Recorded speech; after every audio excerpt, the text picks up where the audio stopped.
Hello friends, once again welcome back to our YouTube channel. दोस्तों, आज मैं आपके लिए ले आया हूँ एक नया वीडियो। लास्ट वीडियो में हमने यूटेट फर्स्ट पेपर के पेडागोजी के 30 क्वेश्चंस यहाँ पर डिस्कस किए थे विद एक्सप्लेनेशन। और आज उसी क्रम में हम यहाँ पर यूटेट सेकंड पेपर के पेडागोजी के 30 क्वेश्चंस जो कि 2022 में पूछे गए थे उनको यहाँ पर हम करने वाले हैं। प्रीवियस ईयर पेपर बहुत ही इंपॉर्टेंट होते हैं किसी भी अपकमिंग एग्जाम के लिए, क्योंकि उसी कंसेप्ट पे और बहुत बार तो होता है वही सवाल आपके रिपीट होते हैं। तो वीडियो में आगे बढ़ें उससे पहले मेरा आप सभी से यह अनुरोध है कि अगर आप चैनल पर पहली बार आए हैं तो चैनल को अवश्य ही सब्सक्राइब कर लें और बेल आइकन को प्रेस करना ना भूलें, क्योंकि मेरा सदैव यही प्रयास रहता है कि आपके लिए उत्तराखंड रिलेटेड कोई भी एजुकेशन से, यानी वो डीएलएड हो, बीएड हो, आपके लिए वीडियो जल्दी से आपके पास आए और आपके लिए वो हेल्पफुल हो। और पुरानी वीडियो अगर आपने नहीं देखी है तो उसका जो लिंक है वो इस वीडियो के डिस्क्रिप्शन बॉक्स में भी आपको मिल जाएगा, आप वहाँ पर भी जाके उसे देख सकते हैं। तो चलिए बढ़ते हैं वीडियो में आगे। तो आज हमारे पास है यहाँ पर यूटेट का सेकंड पेपर, ये भी 150 मार्क्स का होता है और यहाँ पे 30 क्वेश्चंस होते हैं आपके पेडागोजी के। तो आइए शुरू करते हैं। देखिए पहला क्वेश्चन है, देखिए यहाँ पर मैं इंग्लिश और हिंदी दोनों में दिया है। यहाँ पर मैं इंग्लिश में पढ़ रहा हूँ और जहाँ पर भी कोई दिक्कत होगी वहाँ पर हिंदी में भी हम उसे देख लेंगे। तो जो हिंदी माध्यम के छात्र होंगे वो साइड में यानी बाएं हाथ की तरफ अपना यहाँ पर देख सकते हैं। देखिए पहला क्वेश्चन है, the salient feature of school based assessment are, विद्यालय आधारित आकलन की मुख्य विशेषताएं हैं teacher centred and lecture based pedagogy, child centred and lecture based pedagogy, child centred and activity based pedagogy and none of the above. तो इसमें से कौन सा विद्यालय आधारित आकलन की मुख्य विशेषताएं? तो क्या होना चाहिए? देखिए यहाँ पे ए तो नहीं होना चाहिए, टीचर सेंटर्ड तो कहीं से भी कहीं तक नहीं होना चाहिए। चाइल्ड सेंटर दो में दिख रहा है, बी और सी में। देखिए पहला है आपका व्याख्यान आधारित शिक्षण शास्त्र और दूसरा है गतिविधि आधारित। तो याद रखिएगा कभी भी गतिविधि आधारित आपका शिक्षण शास्त्र होना चाहिए, यानी ऑप्शन से यहाँ पर राइट हो जाएगा। बढ़ते हैं नेक्स्ट क्वेश्चन की तरफ। नेक्स्ट क्वेश्चन है आपका, which of the following statement is correct with reference to human development, मानव विकास के संदर्भ में निम्नलिखित में से कौन सा कथन सही है? देखिए यहाँ पे बहुत ध्यान से पढ़िएगा, बहुत बार इनकरेक्ट बोला होता है और हम करेक्ट को टिक कराते हैं। तो यहाँ पे पूछा गया कौन सा सही है। Human development mean increase in weight and size of a human, यानी मानव विकास से तात्पर्य है मनुष्य के आकार और भार में होने वाली वृद्धि से। दूसरा है human development is quantitative as well as qualitative, यानी ह्यूमन जो मानव का विकास होता है मात्रात्मक और गुणात्मक दोनों ही होता है। सी है आपका human development is only quantitative, यानी मात्रात्मक ही होता है। या human development means only increase in physical organs, यानी आपके शारीरिक अंगों में वृद्धि हो रही है। तो ह्यूमन डेवलपमेंट का मतलब होता है कि मानव का जो विकास है वो मात्रात्मक के साथ साथ गुणात्मक भी होना चाहिए, यानी quantitative as well as qualitative. तो ऑप्शन बी यहाँ पर सही हो जाएगा। थर्ड क्वेश्चन है आपका, which of the following mental processes are included under mental development, तो मानव विकास के अंतर्गत निम्नलिखित में से कौन सी मानसिक क्रियाएं सम्मिलित हैं? तो यहाँ पर ऑप्शन है मेमोरी, थिंकिंग, मोटिवेशन। तो मेंटल प्रोसेस जो होती है मेंटल डेवलपमेंट पे दो होती है, मेमोरी और थिंकिंग। तो ऑप्शन ए यहाँ पर सही हो जाएगा, यानी स्मृति और चिंतन क्या होती है? आपका मानसिक क्रियाएं सम्मिलित होती है मानसिक विकास के अंतर्गत। क्वेश्चन नंबर फोर्थ है, which of the following fact is true in reference to the principle of human development, यानी मानव विकास के सिद्धांत से संबंधित कौन सा तथ्य सत्य है? Principle of continuous development, principle of different rates of development, principle of interaction of heredity and environment, उपरोक्त सभी यानी ऑल ऑफ द अबव। यानी देखिए आपने पढ़ा है कि जो मानव का विकास होता है निरंतर होता है और डिफरेंट रेट से होता है, विभिन्न गति का सिद्धांत भी है इसमें, और वंशानुगत और वातावरण की अंतरक्रिया का सिद्धांत भी इसमें आता है। तो ऑप्शन 4 यानी ऑप्शन डी यहाँ पर सही हो जाएगा। ये सारे ही सही है ह्यूमन डेवलपमेंट के अंदर। बढ़ते क्वेश्चन नंबर 5 पे, factors that hinders learning process are, सीखने की प्रक्रिया को बाधक कारक हैं तनाव, थकान, रुचि, यानी स्ट्रेस, फैटिक, इंटरेस्ट। देखिए क्या चीज़ आपको रोकेगी सीखने की? क्या? तो इसमें देखो स्ट्रेस होता है बिल्कुल, फैटिक, इंटरेस्ट नहीं होगा। अगर इंटरेस्ट तो रोकेगा नहीं ना आपको, हिंडर कौन करेगा? स्ट्रेस और फैटिक। तो ऑप्शन यहाँ पर क्या हो जाएगा? करेक्ट हो जाएगा, यानी तनाव और थकान। क्वेश्चन नंबर 6 है, सॉल्विंग अ मैथमेटिकल प्रॉब्लम और imagining about something is an example of which process, गणित के प्रश्न हल करना या किसी के बारे में कल्पना करना किस प्रक्रिया का उदाहरण है? तो इसका सही सा उत्तर है बायोलॉजिकल, सोशल, कॉग्निटिव, इमोशनल। तो इसका सही उत्तर है कॉग्निटिव। वो होता है आपका कॉग्निटिव, यानी संज्ञानात्मक का उदाहरण है यहाँ पर गणित के प्रश्न इमेजिन करना या उनके एग्जाम्पलों के बारे में सोचना। क्वेश्चन नंबर 7 है, in which stage of development individual move beyond concrete experiences and think in abstract and more logical way. देखिए हमने पियाजे के उसमें भी पढ़ा था। तो विकास की कौन सी अवस्था में व्यक्ति मूर्त अनुभवों से परे चले जाते हैं और अमूर्त एवं अधिक तार्किक रूप से सोचने लगते हैं? तो ये जो लास्ट थी आपका वो होती है आपका फॉर्मल ऑपरेशनल स्टेज। कॉन्क्रीट तो थर्ड होती है। फॉर्मल ऑपरेशनल स्टेज में एब्स्ट्रैक्ट थिंकिंग करते हैं, ठीक है, अमूर्त एवं अधिक तार्किक रूप से सोचने लगते हैं। तो ऑप्शन डी यहाँ पर इसका सही उत्तर हो जाएगा। बढ़ते हैं क्वेश्चन नंबर 8 की तरफ, which of the following ideas in पियाजे theory can be apply in teaching students, बच्चों के शिक्षण में पियाजे के सिद्धांत से संबंधित कौन से विचार प्रयुक्त किए जा सकते हैं?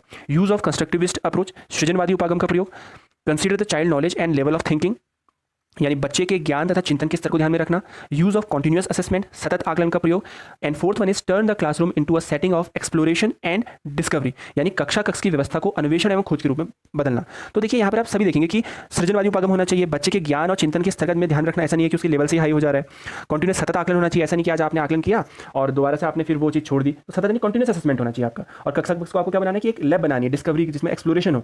तो यहाँ पर ऑल ऑफ दी अबव यहाँ जो हमारे ऑप्शन है यानी ऑप्शन बी है 1 2 3 4 यहाँ पर सही हो जाएंगे। क्वेश्चन नंबर 9 है, if a student does not have willingness to study then you can not expect good result from him, this statement reflect which principle of learning. देखिए सीखने के कुछ सिद्धांत के कुछ यहाँ पर सिद्धांत थे, सीखने के किस सिद्धांत को दर्शाता है बोल रहा है, यदि कोई विद्यार्थी पढ़ने की इच्छा नहीं रखता तो उसे किसी अच्छे परिणाम की आशा नहीं रख सकते। सही बात है भाई, अगर कोई पढ़ ही नहीं रहा तो हम क्या सोचेंगे कि वो अच्छे परिणाम लाएगा, तो नहीं। तो इसमें से है प्रभाव का नियम, नवीनता का नियम, तत्परता का नियम और अभ्यास का नियम। तो यहाँ पर जो ऑप्शन सही है वो है लॉ ऑफ रेडीनेस, यानी तत्परता का नियम इसका सही उत्तर हो जाएगा। देखिए learning can only takes place when a person is ready to learn, तो लर्निंग तभी होगी जब कोई बंदा तैयार है पढ़ने के लिए, तभी हम वहाँ पे क्या कर सकते हैं, लर्निंग करते हैं। तो यही आपका लॉ ऑफ रेडीनेस है, यानी तत्परता का नियम। तो इसका सही उत्तर हो जाएगा तत्परता का नियम। बढ़ते हैं आपके 10th क्वेश्चन की तरफ। If a student suddenly gets the solution of a problem while trying to solve that problem then this type of learning is called. देखिए कोई बच्चा है वो किसी समस्या का समाधान करते समय यदि वो विद्यार्थी अचानक से उसी समस्या का हल ढूंढ लेता है तो इस प्रकार के अधिगम को कहते हैं लर्निंग बाय इमिटेशन, अनुकरण से सीखना, लर्निंग बाय प्रैक्टिस, अभ्यास के द्वारा सीखना, लर्निंग बाय इंसाइट, अंतर्दृष्टि द्वारा सीखना, या learning by trial and error, यानी प्रयास व त्रुटि द्वारा सीखना। देखिए इसका सही उत्तर हो जाएगा वो हो जाएगा लर्निंग बाय इंसाइट, अंतर्दृष्टि द्वारा सीखना इसका सही उत्तर होगा। If in a class a student compares various answer and judge which of the following best answer, then this type of thinking is called। देखिए अगर कक्षा कक्ष में कोई विद्यार्थी विभिन्न उत्तरों की तुलना करता है और यह निर्णय लेता है कि कौन सा उत्तर सर्वश्रेष्ठ है, तो क्या करेगा, सृजनात्मक चिंतन तो नहीं, सृजनात्मक चिंतन कर रहा है या नवचारी चिंतन करना है या समालोचनात्मक चिंतन कर रहा है, कल्पनाशील चिंतन कर रहा है। देखिए अब वो क्या करेगा, क्रिटिकल विषय सोचेगा कि कौन सा आंसर, यहाँ पे क्या क्वेश्चन में पूछा गया आपको ये देखना जरूरी है। तो यहाँ पर वो क्या करेगा, क्रिटिकल थिंकिंग, समालोचनात्मक चिंतन को यहाँ पर करेगा। तो यहाँ पर हमारा हो जाएगा ऑप्शन सी यहाँ पर सही हो जाएगा। If a student can make good tune of a song and he also interacts with other students, help others and has a very good social circle, then he is good at which intellectual skills? यदि एक विद्यार्थी गाने की अच्छी धुन बना सकता है और वह अन्य विद्यार्थियों के साथ अंतःक्रिया करता है, दूसरों की सहायता करता है और उसका सामाजिक दायरा बहुत अच्छा है, तो वह किस प्रकार के बौद्धिक कौशल में अच्छा है। देखिए ऑप्शन यहाँ पर आप देख के भी टिक कर सकते हैं। अगर वो अच्छी धुन बना सकता है तो म्यूजिकल वाली चीज़ तो उसकी काफ़ी अच्छी होगी, तो ए और बी में हमें म्यूजिकल दिख रहा है, डी में भी है, लेकिन वर्बल का यहाँ पर कोई जिक्र नहीं किया गया है जो स्टेटमेंट हमें दी है। देखिए दो वर्ड यहाँ पे लिखे ए और बी में, इंट्रापर्सनल और इंटरपर्सनल। इंट्रापर्सनल होता है स्वयं का स्वयं से, जो आपकी फीलिंग्स होती है, अपने व्यवहार को आप कितना समझते हैं, वो होता है इंट्रापर्सनल, और इंटरपर्सनल होता है दूसरों के साथ आप दूसरों की भावनाओं को कितना समझते हैं। तो यहाँ पे जो ऊपर स्टेटमेंट में दिया है वो है कि दूसरों की सहायता करता है और सामाजिक दायरा बहुत उसका अच्छा है, अंतःक्रिया करता है अन्य विद्यार्थियों के साथ। तो इसका जो सही उत्तर हो जाएगा वो हो जाएगा ऑप्शन आपका B, musical and interpersonal skill. Question number 13 है, which of the following statement is correct about intelligence test. निम्नलिखित में से कौन सा कथन बुद्धि परीक्षणों के संदर्भ में सही है। Intelligence test are only verbal, बुद्धि परीक्षण केवल शाब्दिक होते हैं। Non verbal intelligence test have many statements, अशाब्दिक बुद्धि परीक्षण में बहुत से कथन होते हैं। We can use intelligence test in any age group, किसी भी आयु के वर्ग के हम कर सकते हैं। We can use intelligence test only on the age group for which it is develop. तो देखिए सबसे जो सटीक उत्तर है वो है यहाँ पर ऑप्शन डी, यानी बुद्धि परीक्षण का प्रयोग हम उसी आयु वर्ग पर ही कर सकते हैं जिसके लिए वह बना है। तो यहाँ पर ये इसका सही उत्तर हो जाएगा। क्वेश्चन नंबर 14 है आपका, which approach place the learner not the teacher at the centre of education process. शिक्षा की प्रक्रिया में कौन सा उपागम अधिगमकर्ता को केंद्र में रखता है, ना कि शिक्षक को।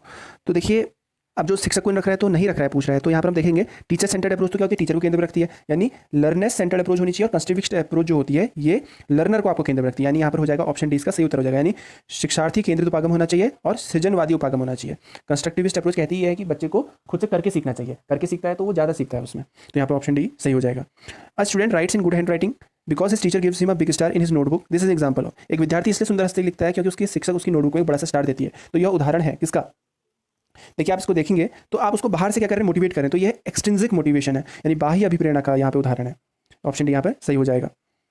बढ़ते हैं 16 के प्रश्न की तरफ। In an any school the interval bells ring at 12 PM daily, if one day the bell does not rings at 12 PM but still students get up and go out for lunch break, this is example of.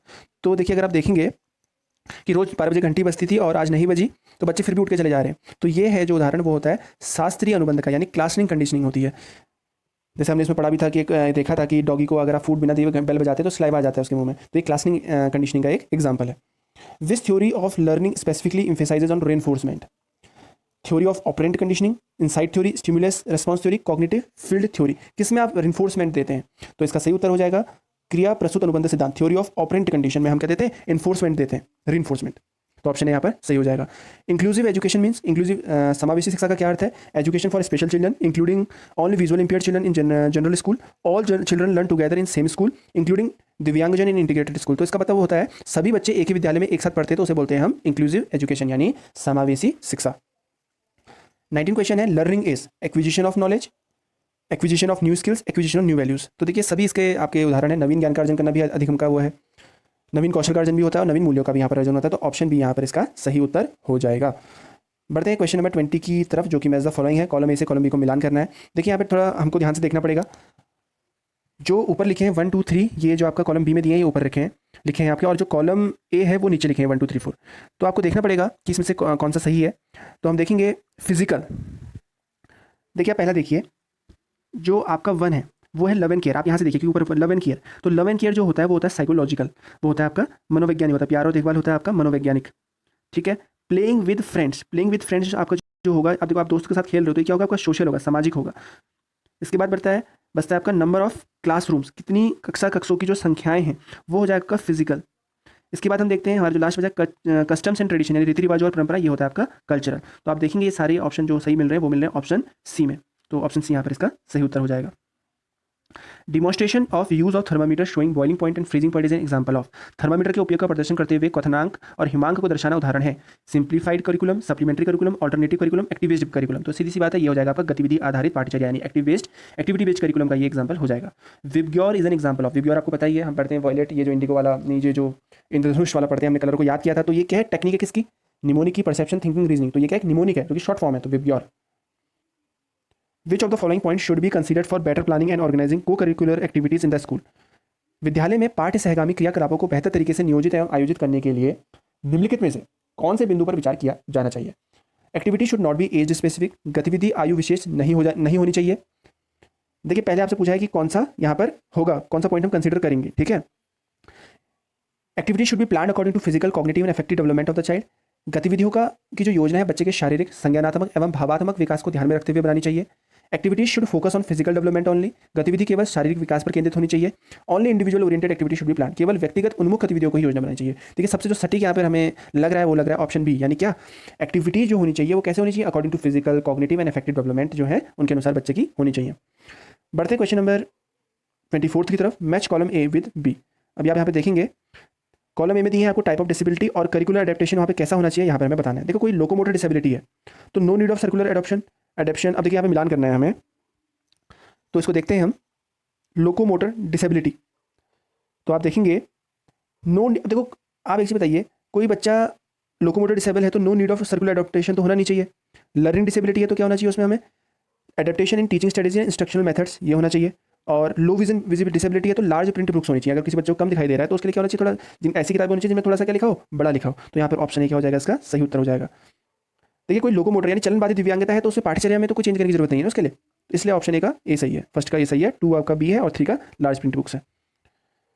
Which of the following is the best question by which we can assess understanding ability of a child. देखिए हर paper में सवाल देखने को मिलता है हमें pedagogy के। तो निम्नलिखित में से कौन सा प्रश्न सर्वश्रेष्ठ है जिससे हम बच्चे की जो समझने की योग्यता का आकलन कर सकते हैं। क्या भारत की राजधानी है ये पूछकर, या कितने प्लेनेट है हमारे ग्रहों में ये पूछकर, हमारे सौरमंडल में कितने ग्रह हैं, या why do we wear warm clothes in winters, क्यों पहनते हैं कपड़े, गर्म कपड़े क्यों पहनते हैं सर्दियों में, या when was Mahatma Gandhi born. देखिए आप देखेंगे ए बी जो डी है ये डायरेक्ट क्वेश्चन है, लेकिन बच्चे की जो असेसमेंट हो सकता है वो हो सकता है जो आपका सी ऑप्शन है इससे, कि हम सर्दियों में गर्म कपड़े क्यों पहनते हैं। विच of the following option is not correctly matched. देखो कौन सा यहाँ पर सही नहीं बताया गया, देखते हैं। Activities for developing emotions and aesthetic sense in children, dance and creative drama, activities for development personal and social skill, group games, participating in songs. तो देखिए व्यक्तिक व सामाजिक कौशलों के विकास हेतु गतिविधियां, सामूहिक खेल, गायन इनसे होता है। Activities for stimulating gross motor skills, walking, exercising. Activities for stimulating fine motor skill, gardening, catching and running. देखिए ग्रॉस होती है बाहरी, जैसे कि वॉक कर रहे हैं तो हमारी ग्रॉस, हमारी जो इतना कुछ सूक्ष्म हमारी जो हमारी पेशियां उनको मांसपेशियां का यूज़ नहीं हो रहा है, फिंगर्स का यूज़ नहीं कर रहे हैं, चलने में तो हम नहीं कर रहे हैं ना, कुछ एक्सरसाइज कर रहे हैं तो ऐसा फिंगर्स का यूज़ तो नहीं कर रहे हैं। लेकिन आप देखेंगे यहाँ पर जो ऑप्शन ए बी सी है ये बिल्कुल सही है, सही मिलाए किए हैं, क्योंकि ग्रॉस में एक्सरसाइज कर रहे हैं तो हमारी कोई फाइन मोटर स्किल यूज़ नहीं हो रही है, वहाँ पर चल रहे हैं तो कोई फाइन मोटर स्किल यूज़ नहीं हो रही है। लेकिन जब हम ये कह रहे हैं गार्डनिंग करने में हमारी फाइन मोटर स्किल होती है, नहीं, कैच करने में हम पूरे 2 हाथ से पकड़ते हैं उसमें कोई फाइन मोटर स्किल नहीं है, और रनिंग करने में फाइन मोटर स्किल यहाँ पर नहीं है। तो ऑप्शन डी यहाँ पर सही नहीं है और बाकी सब सही है। Question number 27। According to Eric Erikson, children aged 6 to 11 years come in which stage of development? Trust versus mistrust, industry versus inferiority, intimacy versus isolation, initiative versus guilt. देखिए एरिक्सन ने आपका हमारी 8 स्टेजेस दी थी, उसमें उन्होंने बताया था कैसे कैसे हमारे जैसे जैसे एज बढ़ती है उसके साथ हमारी ये स्टेजेस भी बढ़ते रहती हैं। तो पूछा 6 से 11 साल वाली जो स्टेज है ये कौन सी है। तो 6 से 11 वाली स्टेज आप देखेंगे वो आती है आपका इंडस्ट्री वर्सेज इंफीरियरिटी। तो यहाँ पे ऑप्शन बी सही हो जाएगा। In which stage the creative thinking process we decide that the insight is valuable and worth pursuing. सृजनात्मक चिंतन की किस अवस्था में हम यह निर्णय लेते हैं कि अंतर्दृष्टि मूल्यवान है और अनुसरण करने योग्य है? तो इसका सही उत्तर हो जाएगा आपका ऑप्शन ए, इलेबोरेशन। इलेबोरेशन इसका सही उत्तर हो जाएगा। विस्तारीकरण। Rorschach ink blot test is a, देखो रोरशा इंक ब्लॉक एक परीक्षण होता है, तो किसके लिए टेस्ट है? Personality, intelligence, interest, aptitude. तो इसका सही उत्तर है personality test. Rorschach ink blot test होता है, पर्सनैलिटी का टेस्ट होता है। तो 29 का ये सही उत्तर है।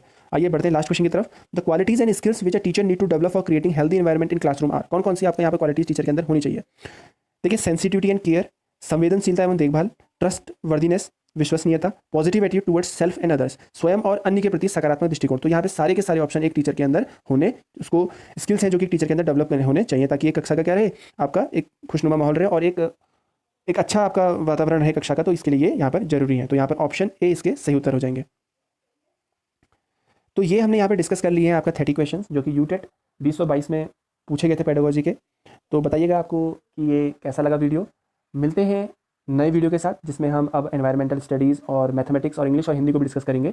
तो अगर वीडियो पसंद आया तो लाइक ज़रूर करें, और हो सकता है कहीं पर आपको किसी क्वेश्चन में आपको लगता हो कि आंसर ये होना चाहिए, तो आप वो भी हमें कमेंट के माध्यम से बताएं। तो मिलते हैं एक नई वीडियो के साथ। धन्यवाद। जय हिंद।